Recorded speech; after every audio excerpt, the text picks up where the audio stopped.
गीता मानव मात्र का धर्म शास्त्र है। महर्षि वेदव्यास।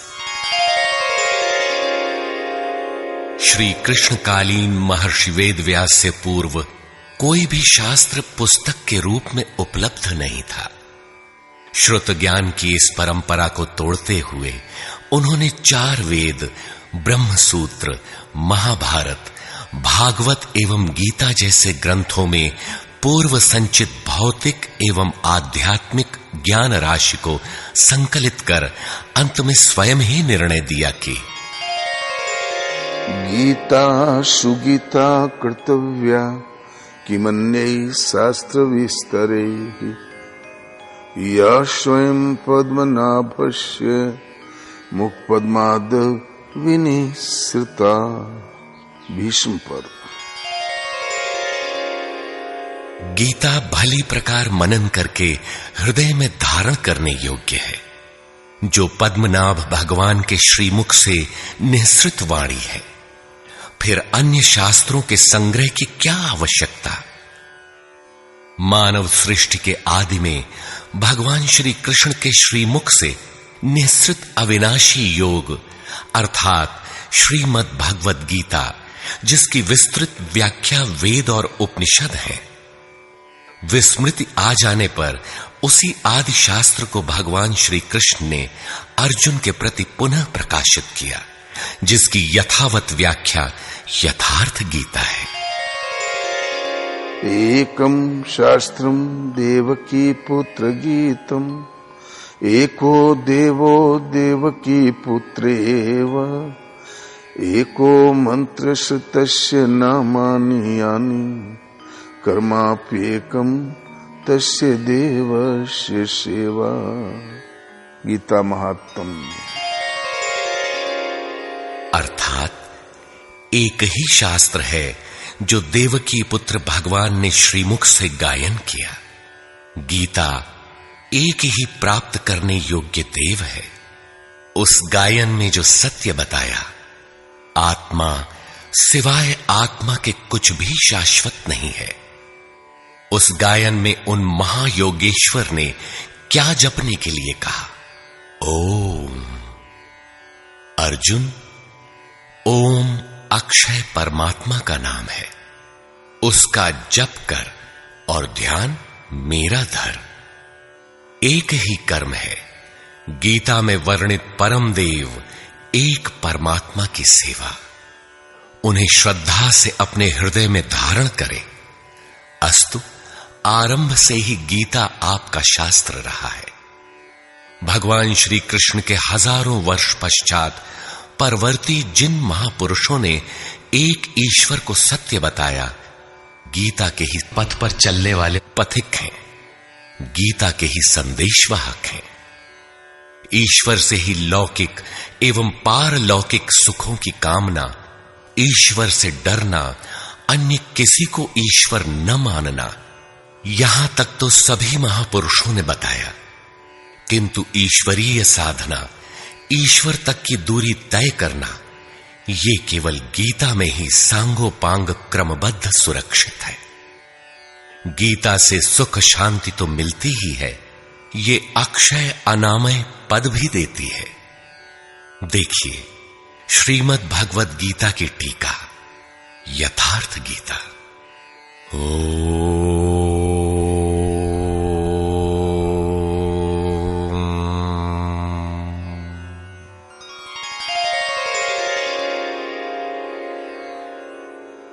धर्म सिद्धांत 1। सभी प्रभु के पुत्र। ममैवांशो जीवलोके जीवभूतः सनातनः मनः षष्ठानि इन्द्रियाणि प्रकृतिस्थानि कर्षति। सभी मानव ईश्वर की संतान है, मेरे विशुद्ध अंश हैं। मानव तन की सार्थकता। किम पुनर्ब्राह्मणा पुण्या भक्ता राजर्षयस्तथा अनित्यमसुखं लोकम् इमं प्राप्य भजस्व माम्। सुख रहित क्षण भंगुर किंतु दुर्लभ मानव तन को पाकर मेरा भजन कर, अर्थात भजन का अधिकार मनुष्य शरीरधारी को है। मनुष्य की केवल दो जाति, द्वौ भूत सर्गौ लोकेस्मिन् दैव आसुर एव च। दैवो विस्तरशः प्रोक्त आसुरं पार्थ मे शृणु। मनुष्य केवल दो प्रकार के हैं, देवता और असुर। जिसके हृदय में दैवी संपत्ति कार्य करती है वो देवता है, तथा जिसके हृदय में आसुरी संपत्ति कार्य करती है वो असुर है। तीसरी कोई अन्य जाति सृष्टि में नहीं है। हर कामना ईश्वर से सुलभ। त्रैविद्या मां सोमपाः पूतपापा यज्ञैरिष्ट्वा स्वर्गतिं प्रार्थयन्ते। ते पुण्यमासाद्य सुरेन्द्रलोकम् अश्नन्ति दिव्यान् दिवि देवभोगान्। मुझे भजकर लोग स्वर्ग तक की कामना करते हैं, मैं उन्हें देता हूं। अर्थात सब कुछ एक परमात्मा से सुलभ है। भगवान की शरण से पापों का नाश। अपि चेदसि पापेभ्यः सर्वेभ्यः पापकृत्तमः सर्वं ज्ञानप्लवेनैव वृजिनं सन्तरिष्यसि। संपूर्ण पापियों से अधिक पाप करने वाला भी ज्ञान रूपी नौका द्वारा निस्संदेह पार हो जाएगा। ज्ञान अध्यात्मज्ञाननित्यत्वं तत्त्वज्ञानार्थदर्शनम् एतज्ज्ञानमिति प्रोक्तम् अज्ञानं यदतोऽन्यथा। आत्मा के आधिपत्य में आचरण, तत्व के अर्थ रूप मुझ परमात्मा का प्रत्यक्ष दर्शन ज्ञान है, और इसके अतिरिक्त जो कुछ भी है अज्ञान है। अतः ईश्वर की प्रत्यक्ष जानकारी ही ज्ञान है। भजन का अधिकार सबको। अपि चेत् सुदुराचारो भजते मामनन्यभाक् साधुरेव समन्तव्यः सम्यग् व्यवसितो हि सः। क्षिप्रं भवति धर्मात्मा शश्वच्छान्तिं निगच्छति कौन्तेय प्रतिजानीहि न मे भक्तः प्रणश्यति।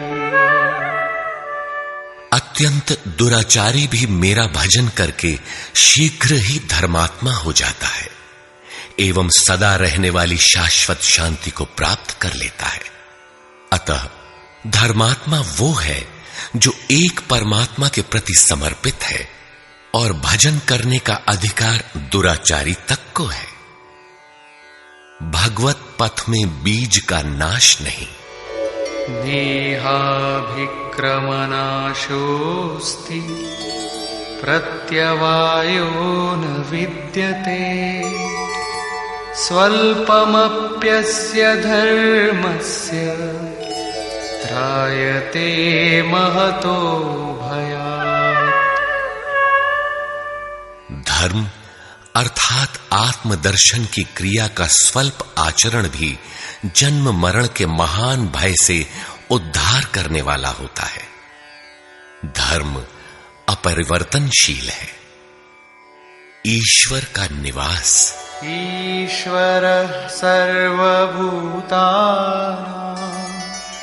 हृद्देशेऽर्जुन तिष्ठति भ्रामयन् सर्वभूतानि यन्त्रारूढानि मायया। ईश्वर सभी भूत प्राणियों के हृदय में रहता है, तो शरण किसकी जाएं? तमेव शरणं गच्छ सर्वभावेन भारत तत्प्रसादात् परां शान्तिं स्थानं प्राप्स्यसि शाश्वतम्। संपूर्ण भाव से उस हृदयस्थ एक परमात्मा की शरण में जाओ, जिसकी कृपा से तू परम शांति शाश्वत परम धाम को प्राप्त होगा। यज्ञ।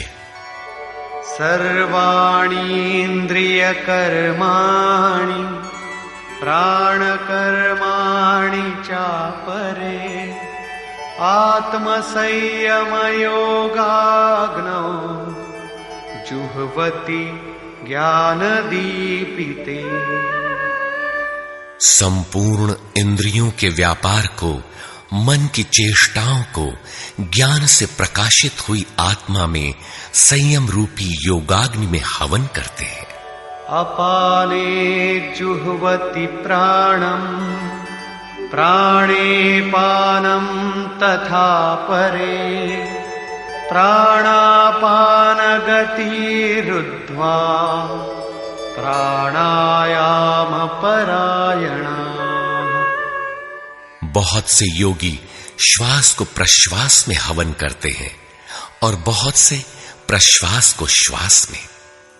इससे उन्नत अवस्था होने पर अन्य श्वास प्रश्वास की गति रोककर प्राणायाम परायण हो जाते हैं। इस प्रकार योग साधना की विधि विशेष का नाम यज्ञ है। उस यज्ञ को कार्य रूप देना कर्म है। कर्म।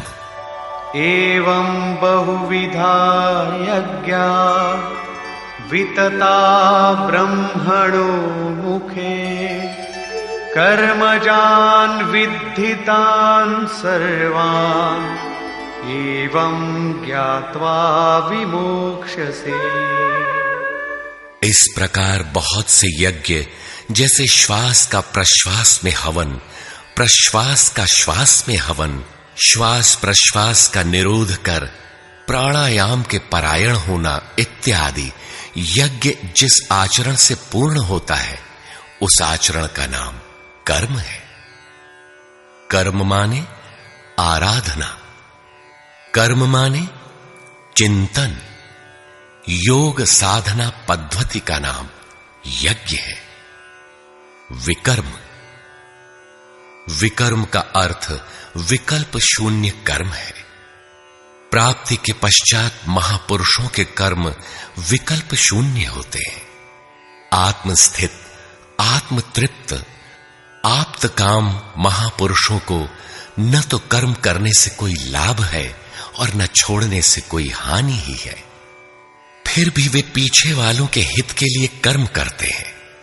ऐसा कर्म विकल्प शून्य है, विशुद्ध है, और यही कर्म विकर्म कहलाता है।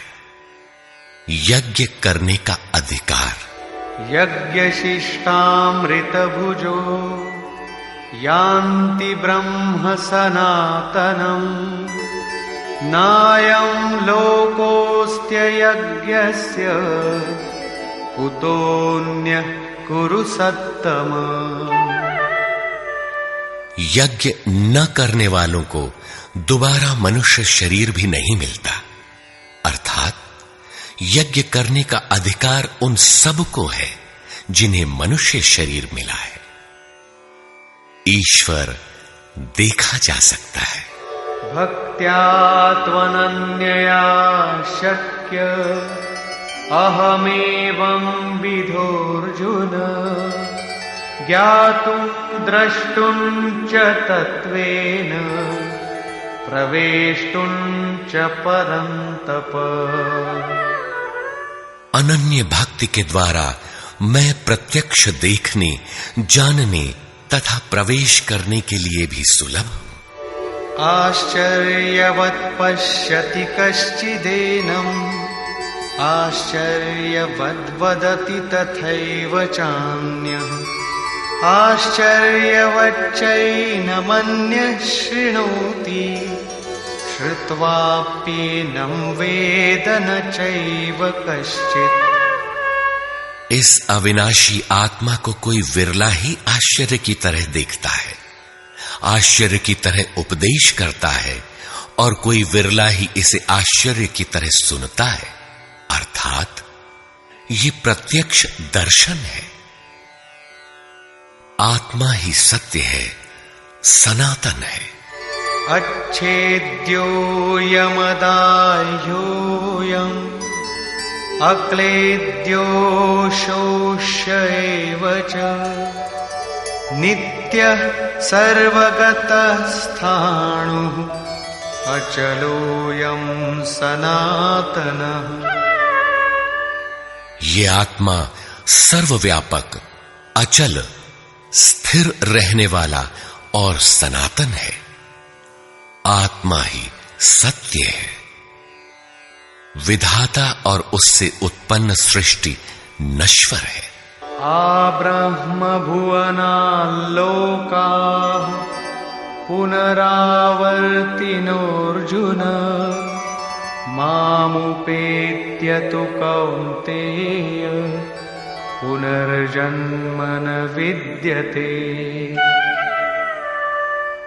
ब्रह्मा और उससे निर्मित सृष्टि, देवता और दानव दुखों की खानी, क्षणभंगुर और नश्वर है, किंतु मेरा भक्त कभी नष्ट नहीं होता। भजन एक परमात्मा का करना चाहिए। देव पूजा। कामैस्तैस्तैर्हितज्ञानाः प्रपद्यन्तेऽन्यदेवताः तन्तन्नियममास्थाय प्रकृत्या नियताः स्वया। कामनाओं से जिनकी बुद्धि आक्रांत है, ऐसे मूढ़ बुद्धि ही परमात्मा के अतिरिक्त अन्य देवताओं की पूजा करते हैं। येऽप्यन्य देवता भक्ता यजन्ते श्रद्धयान्विताः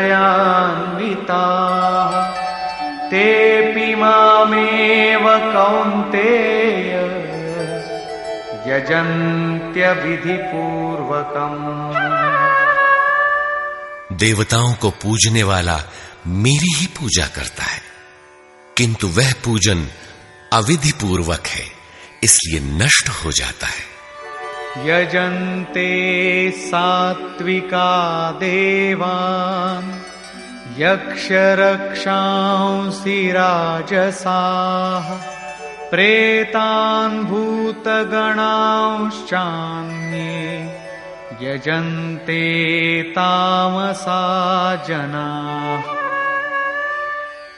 अर्जुन, शास्त्र विधि को त्याग कर भजने वाले सात्विक श्रद्धा वाले देवताओं को, राजस पुरुष यक्ष राक्षसों को और तामस पुरुष भूत प्रेतों को पूजते हैं, किंतु कर्षयन्तः शरीरस्थम् भूतग्राममचेतसः मां चैवान्तः शरीरस्थम् तान् विद्यासुरनिश्चयान्। वे शरीर रूप से स्थित भूत समुदाय और अंतर्यामी रूप में स्थित मुझ परमात्मा को कृश करने वाले हैं, उनको तू असुर जान। अर्थात देवताओं को पूजने वाले भी आसुरी वृत्ति के अंतर्गत हैं। अधम। तानहं द्विषतः क्रूरान् संसारेषु नराधमान् क्षिपाम्यजस्रमशुभान् आसुरीष्वेव योनिषु। जो यज्ञ की नियत विधि छोड़ कल्पित विधियों से यजन करते हैं, वे ही क्रूर कर्मी, पापाचारी तथा मनुष्यों में अधम है, अन्य कोई अधम नहीं है। नियत विधि क्या है? ओमित्येकाक्षरं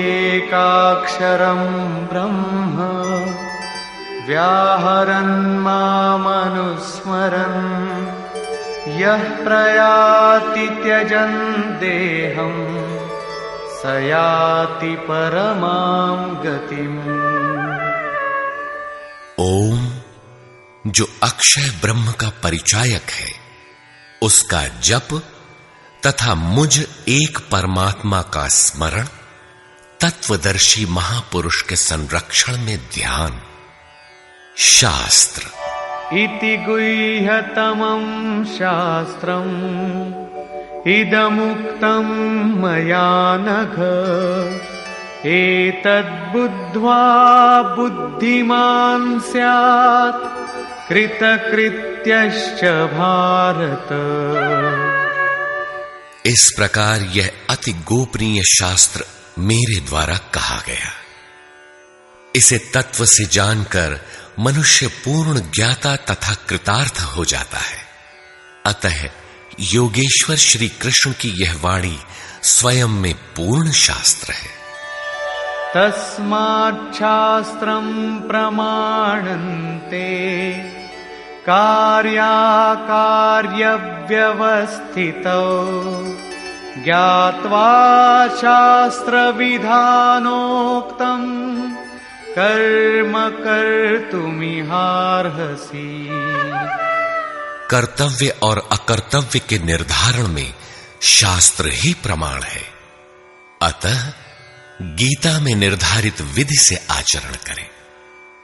धर्म सर्वधर्मान् परित्यज्य मामेकं शरणं व्रज अहं त्वा सर्वपापेभ्यो मोक्षयिष्यामि मा शुचः। धार्मिक उथल पुथल को छोड़ एकमात्र मेरी शरण हो जा, अर्थात एक भगवान के प्रति पूर्ण समर्पण ही धर्म का मूल है। उस प्रभु को पाने की नियत विधि का आचरण ही धर्माचरण है, और जो उसे करता है वो अत्यंत पापी भी शीघ्र धर्मात्मा हो जाता है। धर्म प्राप्त कहां से करें? ब्रह्मणो हि प्रतिष्ठाहम् अमृतस्याव्ययस्य च शाश्वतस्य च धर्मस्य सुखस्यैकान्तिकस्य च।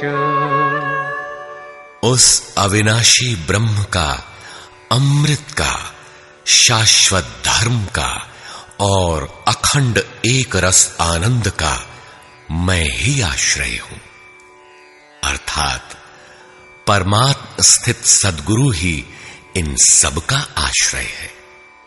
नोट: विश्व के सारे धर्मों की सत्य धारा एक ईश्वर गीता का ही प्रसारण है।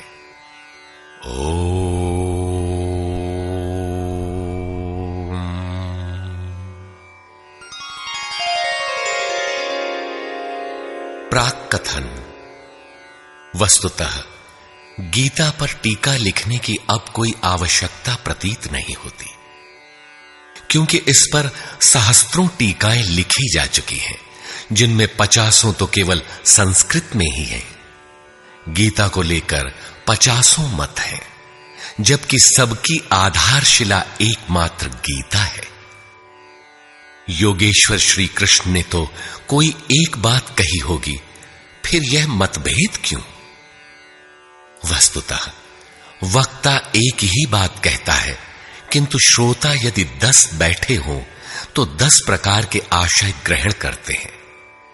व्यक्ति की बुद्धि पर तामसी, राजसी अथवा सात्विक गुणों का जितना प्रभाव है, उसी स्तर से उस वार्ता को पकड़ पाता है। इससे आगे वो समझ नहीं पाता।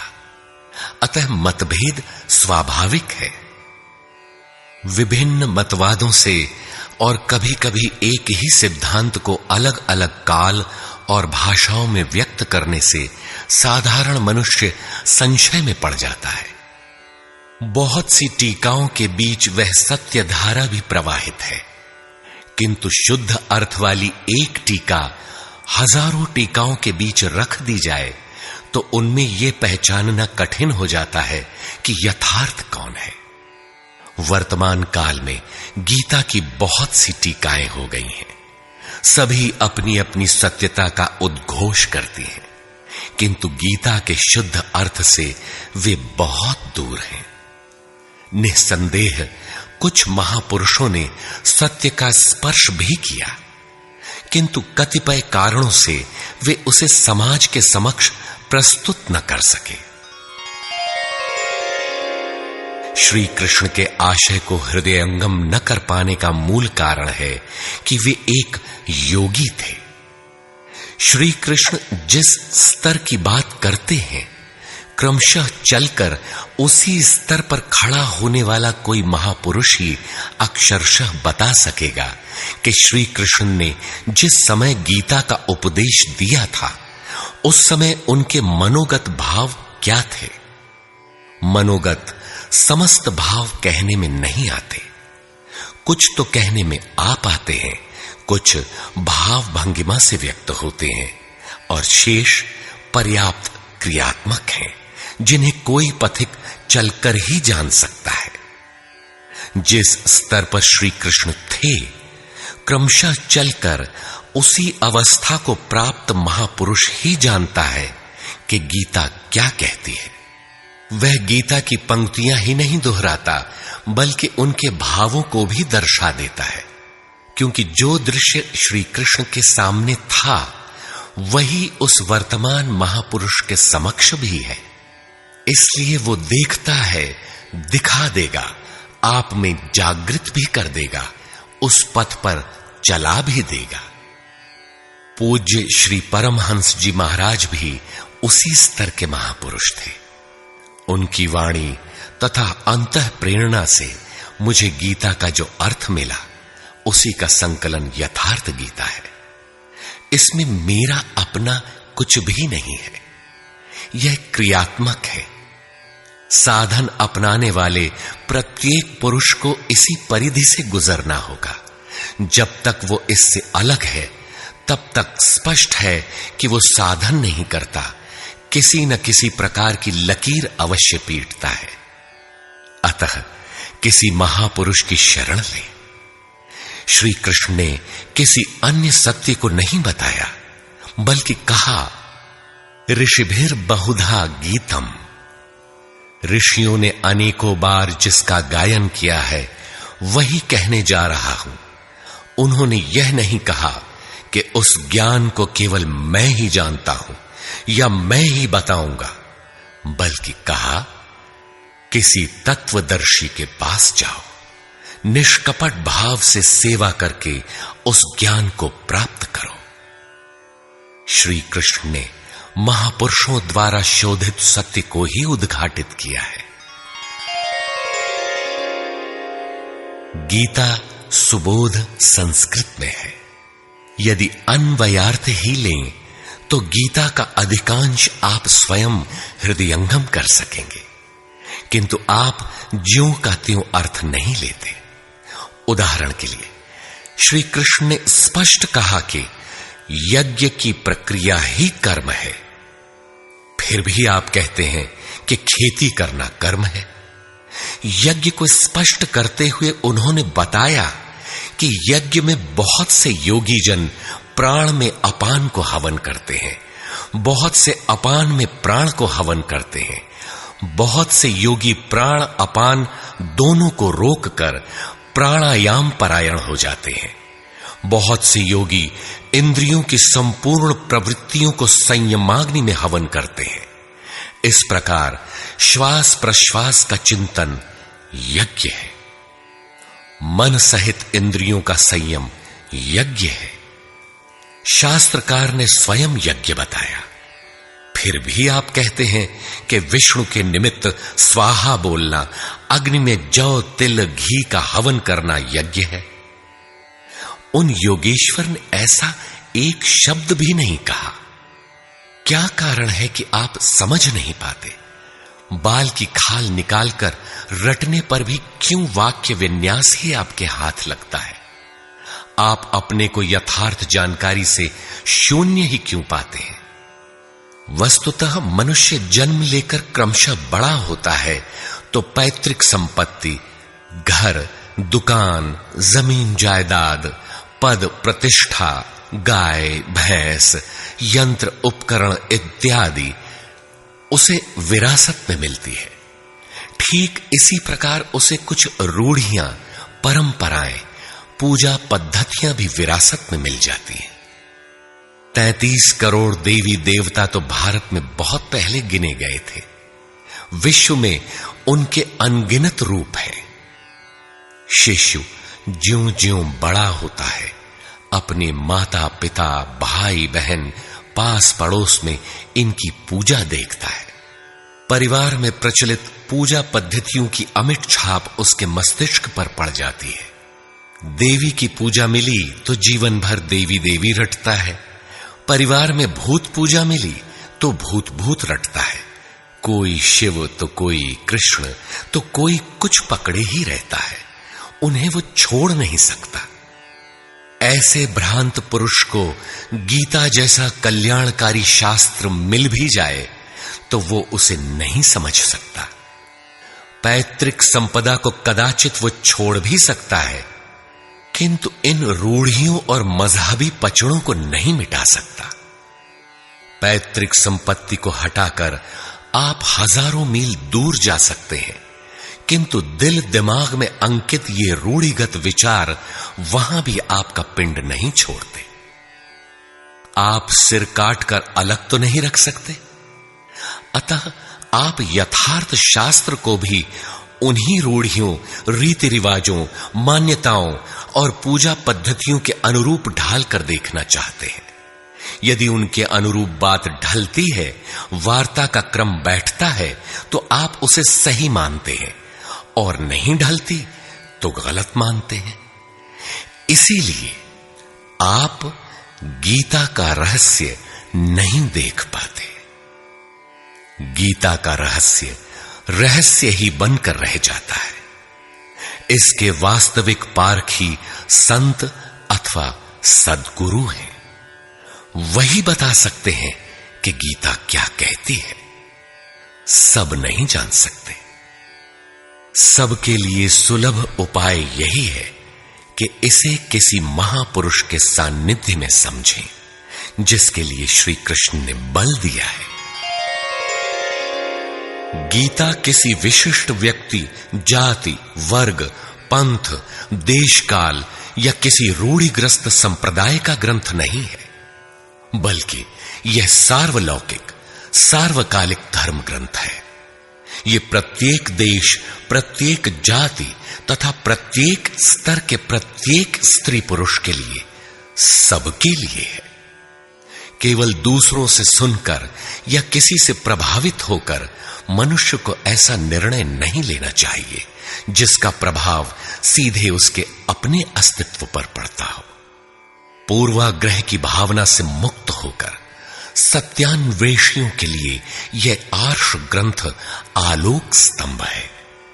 हिंदुओं का आग्रह है कि वेद ही प्रमाण है। वेद का अर्थ है ज्ञान, परमात्मा की जानकारी। परमात्मा न संस्कृत में है न संहिताओं में। पुस्तक तो उसका संकेत मात्र है। वह वस्तुतः हृदय में जागृत होता है। विश्वामित्र चिंतन कर रहे थे।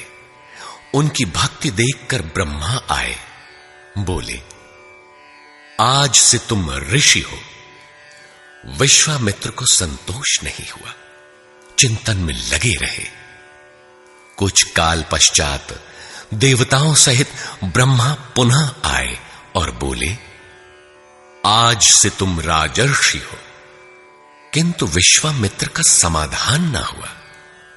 वे अनवरत चिंतन में लगे रहे। ब्रह्मा दैवी संपदाओं के साथ पुनः आए और बताया कि आज से तुम महर्षि हुए। विश्वामित्र ने कहा, नहीं, मुझे जितेंद्रिय ब्रह्मर्षि कहें। ब्रह्मा ने कहा, अभी तुम जितेंद्रिय नहीं हो। विश्वामित्र पुनः तपस्या में लग गए। उनके मस्तिष्क से तपस्या की आभा निकलने लगी। तब देवताओं ने ब्रह्मा से निवेदन किया। ब्रह्मा उसी प्रकार विश्वामित्र से बोले, अब तुम ब्रह्मर्षि हो। विश्वामित्र ने कहा, यदि मैं ब्रह्मर्षि हूं तो वेद हमारा वरण करे। वेद विश्वामित्र के हृदय में उतर आया। जो तत्व विदित नहीं था, विदित हो गया। यही वेद है, न कि पोथी। जहां विश्वामित्र रहते थे, वहां वेद रहता था। यही श्री कृष्ण भी कहते हैं कि संसार अविनाशी पीपल का वृक्ष है। ऊपर परमात्मा जिसका मूल और नीचे प्रकृति पर्यंत शाखाएं हैं। जो इस प्रकृति का अंत करके परमात्मा को विदित कर लेता है, वह वेदवित है। अर्जुन, मैं भी वेदवित हूं। अतः प्रकृति के प्रसार और अंत के साथ परमात्मा की अनुभूति का नाम वेद है। यह अनुभूति ईश्वर प्रदत्त है। इसलिए वेद को अपौरुषेय कहा जाता है। महापुरुष अपौरुषेय होते हैं। उनके माध्यम से परमात्मा ही बोलता है। वे परमात्मा के संदेश प्रसारक अर्थात ट्रांसमीटर हो जाते हैं। केवल शब्द ज्ञान के आधार पर उनकी वाणी में निहित यथार्थ को परखा नहीं जा सकता। उन्हें वही जान पाता है जिसने क्रियात्मक पथ से चलकर इस अपौरुषेय स्थिति को पाया हो, जिसका पुरुष अर्थात अहं परमात्मा में विलीन हो चुका हो। वस्तुतः वेद अपौरुषेय है, किंतु बोलने वाले 100-150 महापुरुष ही थे। उन्हीं की वाणी का संकलन वेद कहलाता है। किंतु जब शास्त्र लिखने में आ जाता है तो सामाजिक व्यवस्था के नियम भी उसके साथ लिख दिए जाते हैं। महापुरुष के नाम पर जनता उनका भी पालन करने लगती है, यद्यपि धर्म से उनका दूर का भी संबंध नहीं रहता।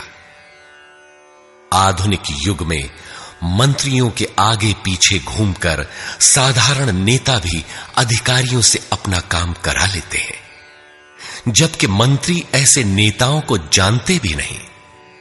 इसी प्रकार सामाजिक व्यवस्थाकार महापुरुष की ओट में जीने खाने की व्यवस्था भी ग्रंथों में लिपिबद्ध कर देते हैं।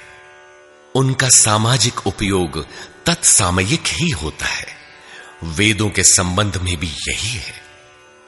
वेद के 2 भाग हैं, कर्मकांड और ज्ञान कांड। कर्मकांड समाज शास्त्र है, जैसे वास्तुशास्त्र, आयुर्वेद, धनुर्वेद, गंधर्व वेद इत्यादि। ज्ञान कांड उपनिषद है। उनका भी मूल योगेश्वर श्री कृष्ण की प्रथम वाणी गीता है। सारांशत गीता अपौरुषेय परमात्मा से समुद्भूत उपनिषद सुधा का सार सर्वस्व है। इसी प्रकार प्रत्येक महापुरुष जो परम तत्व को प्राप्त कर लेता है, स्वयं में धर्म ग्रंथ है। उसकी वाणी का संकलन विश्व में कहीं भी हो, शास्त्र कहलाता है। किंतु कतिपय धर्मावलंबियों का यह कथन है कि जितना कुरान में लिखा है उतना ही सच है।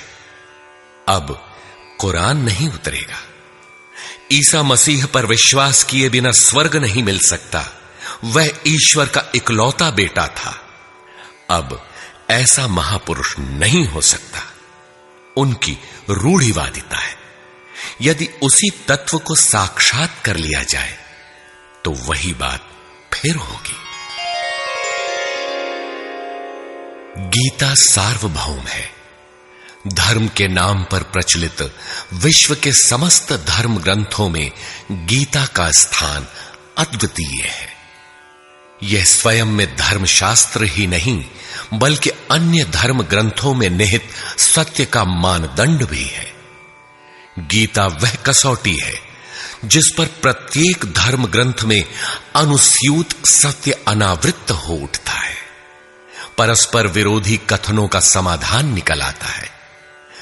प्रत्येक धर्म ग्रंथ में संसार में जीने खाने की कला और कर्म कांडों का बाहुल्य है। जीवन को आकर्षक बनाने के लिए उन्हें करने तथा न करने के रोचक भयानक वर्णनों से धर्म ग्रंथ भरे पड़े हैं। कर्म कांडों की इसी परंपरा को जनता धर्म समझने लगती है। जीवन निर्वाह की कला के लिए निर्मित पूजा पद्धतियों में देश काल और परिस्थितियों के अनुसार परिवर्तन स्वाभाविक है। धर्म के नाम पर समाज में कलह का यही एकमात्र कारण है। गीता इन क्षणिक व्यवस्थाओं से ऊपर उठकर आत्मिक पूर्णता में प्रतिष्ठित करने का क्रियात्मक अनुशीलन है, जिसका एक भी श्लोक भौतिक जीवन यापन के लिए नहीं है। इसका प्रत्येक श्लोक आपसे आंतरिक युद्ध आराधना की मांग करता है। तथाकथित धर्म ग्रंथों की भांति यह आपको स्वर्ग या नरक के द्वंद्व में फंसाकर नहीं छोड़ता, बल्कि उस अमरत्व की उपलब्धि कराता है जिसके पीछे जन्म मृत्यु का बंधन नहीं रह जाता। प्रत्येक महापुरुष की अपनी शैली और कुछ अपने विशिष्ट शब्द होते हैं। योगेश्वर श्री कृष्ण ने भी गीता में कर्म, यज्ञ, वर्ण संकर, युद्ध, क्षेत्र, ज्ञान इत्यादि शब्दों पर बार बार बल दिया है। इन शब्दों का अपना आशय है और पुनरावृत्ति में भी इनका अपना सौंदर्य है। हिंदी रूपांतरण में इन शब्दों को उसी आशय में लिया गया है तथा आवश्यक स्थलों की व्याख्या भी की गई है। गीता के आकर्षण निम्नलिखित प्रश्न हैं, जिनका आशय आधुनिक समाज खो चुका है। वे इस प्रकार हैं जिन्हें यथार्थ गीता में आप पाएंगे। श्री कृष्ण एक योगेश्वर थे। सत्य, आत्मा ही सत्य है। सनातन, आत्मा सनातन है, परमात्मा सनातन है। सनातन धर्म परमात्मा से मिलाने वाली क्रिया है। युद्ध दैवी एवं आसुरी संपदाओं का संघर्ष युद्ध है।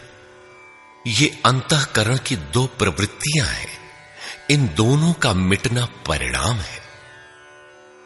युद्ध स्थान यह मानव शरीर और मन सहित इंद्रियों का समूह युद्ध स्थल है। ज्ञान परमात्मा की प्रत्यक्ष जानकारी ज्ञान है। योग संसार के संयोग वियोग से रहित अव्यक्त ब्रह्म के मिलन का नाम योग है। ज्ञान योग आराधना ही कर्म है। अपने पर निर्भर होकर कर्म में प्रवृत्त होना ज्ञान योग है। निष्काम कर्म योग इष्ट पर निर्भर होकर समर्पण के साथ कर्म में प्रवृत्त होना निष्काम कर्म योग है। श्री कृष्ण ने किस सत्य को बताया? श्री कृष्ण ने उसी सत्य को बताया जिसको तत्वदर्शियों ने पहले देख लिया था और आगे भी देखेंगे। यज्ञ साधना की विधि विशेष का नाम यज्ञ है। कर्म यज्ञ को कार्य रूप देना ही कर्म है। वर्ण आराधना की एक ही विधि जिसका नाम कर्म है, जिसको 4 श्रेणियों में बांटा है, वही 4 वर्ण है। ये एक ही साधक का ऊंचा नीचा स्तर है, न कि जाति। वर्ण संकर परमात्म पथ से च्युत होना, साधन में भ्रम उत्पन्न हो जाना वर्ण संकर है। मनुष्य की श्रेणी अंतःकरण के स्वभाव के अनुसार मनुष्य 2 प्रकार का होता है, एक देवताओं जैसा, दूसरा असुरों जैसा। यही मनुष्य की 2 जातियां हैं जो स्वभाव द्वारा निर्धारित हैं, और यह स्वभाव घटता बढ़ता रहता है। देवता हृदय देश में परम देव परमात्मा का देवत्व अर्जित कराने वाले गुणों का समूह है।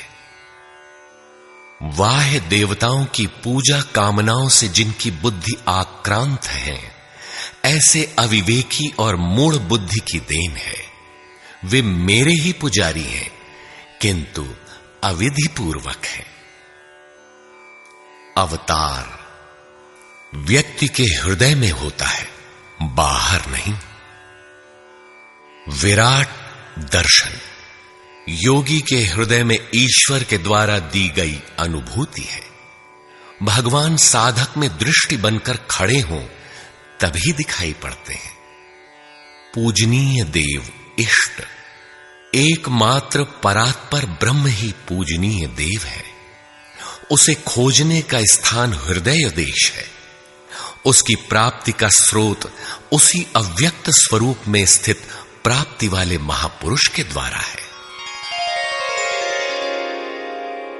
अब इनमें से योगेश्वर श्री कृष्ण का स्वरूप समझने के लिए अध्याय 3 तक आपको पढ़ना होगा, और अध्याय 13 तक आप स्पष्ट समझने लगेंगे कि श्री कृष्ण योगी थे। अध्याय 2 से ही सत्य निखर जाएगा। सनातन और सत्य एक दूसरे के पूरक हैं। ये अध्याय 2 से ही स्पष्ट होगा, वैसे पूर्ति पर्यंत चलेगा। युद्ध अध्याय 4 तक स्पष्ट होने लगेगा। 11 तक संशय निर्मूल हो जाएगा। वैसे अध्याय 16 तक देखना चाहिए। युद्ध स्थल के लिए अध्याय 13 बार बार देखें। ज्ञान अध्याय 4 से स्पष्ट होगा, तथा अध्याय 13 में भली प्रकार समझ में आएगा कि प्रत्यक्ष दर्शन का नाम ज्ञान है। योग अध्याय 6 तक आप समझ सकेंगे। वैसे पूर्ति पर्यंत योग के विभिन्न अंशों की परिभाषा है। ज्ञान योग अध्याय 3 से 6 तक स्पष्ट हो जाएगा। आगे देखने की कोई विशेष आवश्यकता नहीं है। निष्काम कर्म योग अध्याय 2 से आरंभ होकर पूर्ति पर्यंत है। यज्ञ आप अध्याय 3 से 4 तक पढ़ें, स्पष्ट हो जाएगा। कर्म का नाम अध्याय 2/39 में प्रथम बार लिया गया है। इसी श्लोक से अध्याय 4 तक पढ़ लें तो स्पष्ट हो जाएगा कि कर्म का अर्थ आराधना भजन क्यों है। अध्याय 16 और 17 यह विचार स्थिर कर देता है कि यही सत्य है। वर्ण संकर अध्याय 3 में और अवतार अध्याय 4 में स्पष्ट हो जाएगा। वर्ण व्यवस्था के लिए अध्याय 18 देखना होगा। वैसे संकेत अध्याय 3 और 4 में भी है। मनुष्य की देवासुर जातियों के लिए अध्याय 16 द्रष्टव्य है।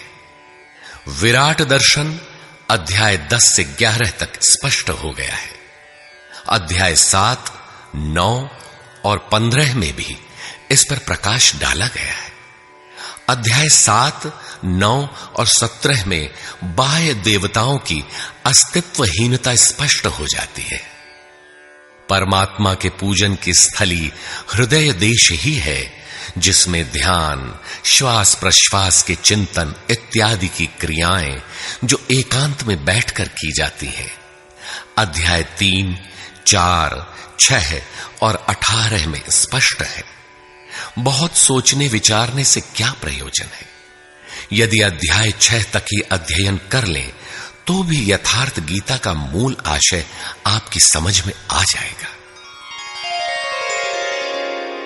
गीता जीविका संग्राम का साधन नहीं, अपितु जीवन संग्राम में शाश्वत विजय का क्रियात्मक प्रशिक्षण है।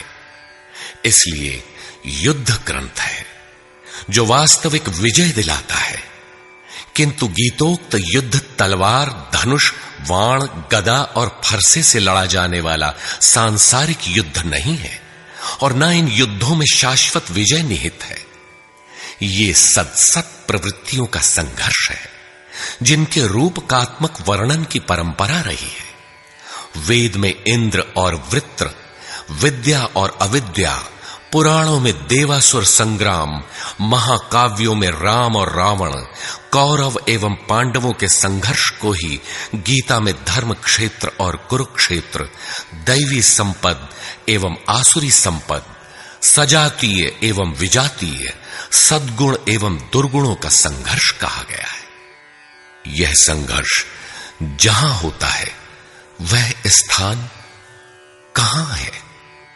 गीता का धर्म क्षेत्र और कुरुक्षेत्र भारत का कोई भूखंड नहीं, बल्कि स्वयं गीताकार के शब्दों में इदं शरीरम कौन्तेय क्षेत्रमित्यभिधीयते। कौन्तेय, यह शरीर ही एक क्षेत्र है जिसमें बोया हुआ भला और बुरा बीज संस्कार रूप से सदैव उगता है। 10 इंद्रियां, मन, बुद्धि, चित्त, अहंकार, 5 विकार और 3 गुणों का विकार इस क्षेत्र का विस्तार है। प्रकृति से उत्पन्न इन 3 गुणों से विवश होकर मनुष्य को कर्म करना पड़ता है। वह क्षण मात्र भी कर्म किए बिना नहीं रह सकता। पुनरपि जननम पुनरपि मरणम पुनरपि जननी जठरे शयनम। जन्म जन्मांतरों से करते ही तो बीत रहा है, यही कुरुक्षेत्र है। सद्गुरु के माध्यम से साधना के सही दौर में पड़कर साधक जब परम धर्म परमात्मा की ओर अग्रसर होता है तब यह क्षेत्र धर्म क्षेत्र बन जाता है। यह शरीर ही क्षेत्र है। इसी शरीर के अंतराल में अंतःकरण की 2 प्रवृत्तियां पुरातन हैं, दैवी संपद और आसुरी संपद। दैवी संपद में है पुण्य रूपी पांडु और कर्तव्य रूपी कुंती। पुण्य जागृत होने से पहले मनुष्य जो कुछ भी कर्तव्य समझकर करता है, अपनी समझ से वह कर्तव्य ही करता है, किंतु उससे कर्तव्य होता नहीं, क्योंकि पुण्य के बिना कर्तव्य को समझा ही नहीं जा सकता। कुंती ने पांडु से संबंध होने से पूर्व जो कुछ भी अर्जित किया वह था कर्ण। आजीवन कुंती के पुत्रों से लड़ता रह गया।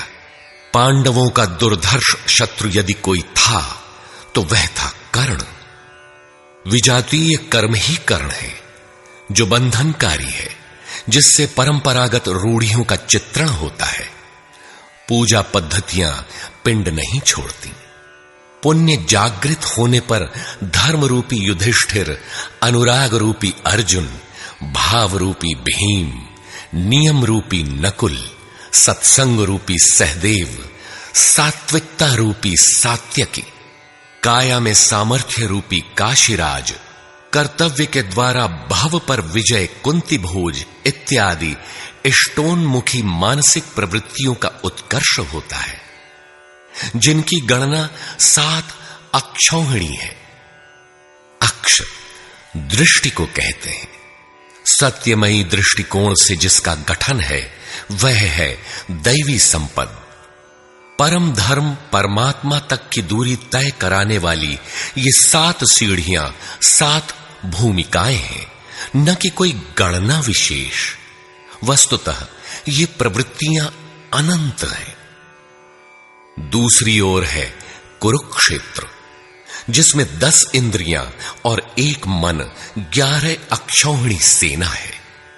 मन सहित इंद्रियमयी दृष्टिकोण से जिसका गठन है वह है आसुरी संपद, जिसमें है अज्ञान रूपी धृतराष्ट्र, जो सत्य को जानते हुए भी अंधा बना रहता है। उसकी सहचारिणी है गांधारी, इंद्रिय आधार वाली प्रवृत्ति। इनके साथ हैं मोह रूपी दुर्योधन, दुर्बुद्धि रूपी दुःशासन, विजातीय कर्म रूपी कर्ण, भ्रम रूपी भीष्म, द्वैत के आचरण रूपी द्रोणाचार्य, आसक्ति रूपी अश्वत्थामा, विकल्प रूपी विकर्ण, अधूरी साधना में कृपा के आचरण रूपी कृपाचार्य, और इन सब के बीच जीव रूपी विदुर है, जो रहता है अज्ञान में, किंतु दृष्टि सदैव पांडवों पर है। पुण्य से प्रवाहित प्रवृत्ति पर है, क्योंकि आत्मा परमात्मा का शुद्ध अंश है। इस प्रकार आसुरी संपद भी अनंत है। क्षेत्र एक ही है, यह शरीर, इसमें लड़ने वाली प्रवृत्तियां 2 हैं। एक प्रकृति में विश्वास दिलाती है, नीच अधम योनियों का कारण बनती है, तो दूसरी परम पुरुष परमात्मा में विश्वास और प्रवेश दिलाती है। तत्वदर्शी महापुरुष के संरक्षण में क्रमशः साधन करने पर दैवी संपत्ति का उत्कर्ष और आसुरी संपत्ति का सर्वथा शमन हो जाता है। जब कोई विकार ही नहीं रहा, मन का सर्वथा निरोध और निरुद्ध मन का भी विलय हो जाता है, तो दैवी संपत्ति की आवश्यकता समाप्त हो जाती है। अर्जुन ने देखा कि कौरव पक्ष के अनंतर पांडव पक्ष के योद्धा भी योगेश्वर में समाहित हो रहे हैं। पूर्ति के साथ दैवी संपत्ति भी विलीन हो जाती है। अंतिम शाश्वत परिणाम निकल आता है। इसके पश्चात महापुरुष यदि कुछ करता है तो केवल अनुयायियों के मार्गदर्शन के लिए ही करता है। लोक संग्रह की इसी भावना से महापुरुषों ने सूक्ष्म मनोभावों का वर्णन उन्हें ठोस स्थूल रूप देकर किया है। गीता छंदोबद्ध है, व्याकरण सम्मत है, किंतु इसके पात्र प्रतीकात्मक हैं। अमूर्त योग्यताओं के मूर्त रूप मात्र है। गीता के आरंभ में 30-40 पात्रों का नाम लिया गया है, जिनमें आधे सजातीय हैं, आधे विजातीय। कुछ पांडव पक्ष के हैं, कुछ कौरव पक्ष के। विश्व रूप दर्शन के समय इनमें से 4-6 नाम पुनः आए हैं, अन्यथा संपूर्ण गीता में इन नामों की चर्चा तक नहीं है। एकमात्र अर्जुन ही ऐसा पात्र है जो आरंभ से अंत तक योगेश्वर के समक्ष है। वह अर्जुन भी केवल योग्यता का प्रतीक है, न कि व्यक्ति विशेष। गीता के आरंभ में अर्जुन सनातन कुल धर्म के लिए विकल है, किंतु योगेश्वर श्री कृष्ण ने इसे अज्ञान बताया और निर्देश दिया कि आत्मा ही सनातन है, शरीर नाशवान है, इसलिए युद्ध कर। इस आदेश से यह स्पष्ट नहीं होता कि अर्जुन कौरवों को ही मारे। पांडव पक्ष के भी शरीरधारी ही तो थे, दोनों ओर संबंधी ही तो थे। संस्कारों पर आधारित शरीर क्या तलवार से काटने पर समाप्त हो सकेगा? जब शरीर नाशवान है, जिसका अस्तित्व है ही नहीं, तो अर्जुन कौन था? श्री कृष्ण किसकी रक्षा में खड़े थे? क्या किसी शरीरधारी की रक्षा में खड़े थे? श्री कृष्ण ने कहा, जो शरीर के लिए परिश्रम करता है वह पापायु मूढ़ बुद्धि पुरुष व्यर्थ ही जीता है। यदि श्री कृष्ण किसी शरीरधारी की रक्षा में खड़े हैं, तब तो वे भी मूढ़ बुद्धि हैं, व्यर्थ ही जीने वाले हैं। वस्तुतः अनुराग ही अर्जुन है, अनुरागी के लिए महापुरुष सदैव खड़े हैं। अर्जुन शिष्य था और श्री कृष्ण एक सद्गुरु थे। विनयावनत होकर उसने कहा, धर्म के मार्ग में मोहित चित्त मैं आपसे पूछता हूं, जो श्रेय अर्थात परम कल्याणकारी हो वह उपदेश मेरे प्रति कहिए। अर्जुन श्रेय चाहता था, प्रेय अर्थात भौतिक पदार्थ नहीं। केवल कहिए ही नहीं, साधिए, संभालिए। मैं आपका शिष्य हूं, आपकी शरण में हूं। इसी प्रकार गीता में स्थान स्थान पर स्पष्ट है कि अर्जुन आर्त अधिकारी है और योगेश्वर श्री कृष्ण एक सद्गुरु हैं। वे सद्गुरु अनुरागी के साथ सदैव रहते हैं, उनका मार्गदर्शन करते हैं। जब भावुकतावश कोई व्यक्ति पूज्य महाराज जी के पास रहने का आग्रह करने लगता है, तब वे कहा करते थे, जाओ, शरीर से कहीं रहो, मन से मेरे पास आते रहो। प्रातः सायं राम शिव ओम किसी 1, 2, 2.5 अक्षर के नाम का जाप करो और मेरे स्वरूप का हृदय में ध्यान धरो। 1 मिनट भी स्वरूप पकड़ लोगे तो जिसका नाम भजन है वो मैं तुम्हें दूंगा। इससे अधिक पकड़ने लगोगे तो हृदय से रथी बनकर सदैव तुम्हारे साथ रहूंगा। जब सुरत पकड़ में आ जाती है तो इसके बाद महापुरुष इतना ही पास में रहते हैं जितना हाथ, पांव, नाक, कान इत्यादि आपके पास है।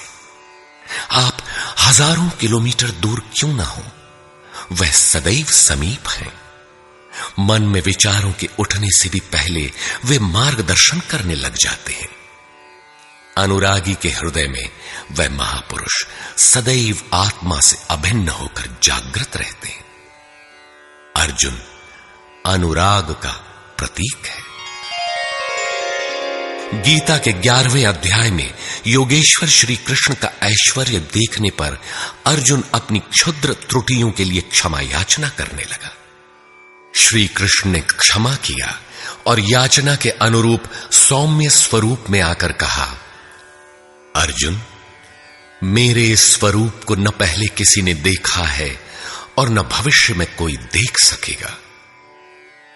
तब तो गीता हम लोगों के लिए व्यर्थ है, क्योंकि उस दर्शन की योग्यताएं अर्जुन तक सीमित रह गईं। जबकि उसी समय संजय देख रहा था, पहले भी उन्होंने कहा, बहुत से योगी जन ज्ञान रूपी तप से पवित्र होकर मेरे साक्षात स्वरूप को प्राप्त कर चुके हैं। अंततः वे महापुरुष कहना क्या चाहते हैं? वस्तुतः अनुराग ही अर्जुन है, जो आपके हृदय की भावना विशेष है। अनुराग विहीन पुरुष न कभी पूर्व में देख सका है और न ही अनुराग विहीन पुरुष भविष्य में कभी देख सकेगा। मिले ही न रघुपति बिनु अनुरागा, किए जोग तब ज्ञान बिरागा। अतः अर्जुन एक प्रतीक है। यदि प्रतीक नहीं है तो गीता का पीछा छोड़ दें। गीता आपके लिए नहीं है, क्योंकि उस दर्शन की योग्यता अर्जुन तक ही सीमित रह गई। अध्याय के अंत में योगेश्वर निर्णय देते हैं, अर्जुन, अनन्य भक्ति और श्रद्धा द्वारा मैं इस प्रकार प्रत्यक्ष देखने के लिए, अर्थात जैसा तूने देखा, तत्व से स्पष्ट जानने के लिए और प्रवेश करने के लिए भी सुलभ हूं। अनन्य भक्ति अनुराग का ही दूसरा रूप है और यही अर्जुन का स्वरूप भी है। अर्जुन पथिक का प्रतीक है। इस प्रकार गीता के पात्र प्रतीकात्मक हैं, यथा स्थान उनका संकेत है। रहे हो कोई ऐतिहासिक श्री कृष्ण और अर्जुन, निश्चय ही हुआ हो कोई विश्व युद्ध, किंतु गीता में भौतिक युद्ध का चित्रण कदापि नहीं है। उस ऐतिहासिक युद्ध के मुहाने पर घबराया तो था अर्जुन, न कि सेना। सेना तो लड़ने को तैयार खड़ी थी। क्या गीता का उपदेश देकर श्री कृष्ण ने सव्यसाची अर्जुन को सेना की योग्यता का बनाया? वस्तुतः साधन लिखने में नहीं आता, सब कुछ पढ़ लेने के बाद भी चलना शेष ही रहता है। यही प्रेरणा यथार्थ गीता है।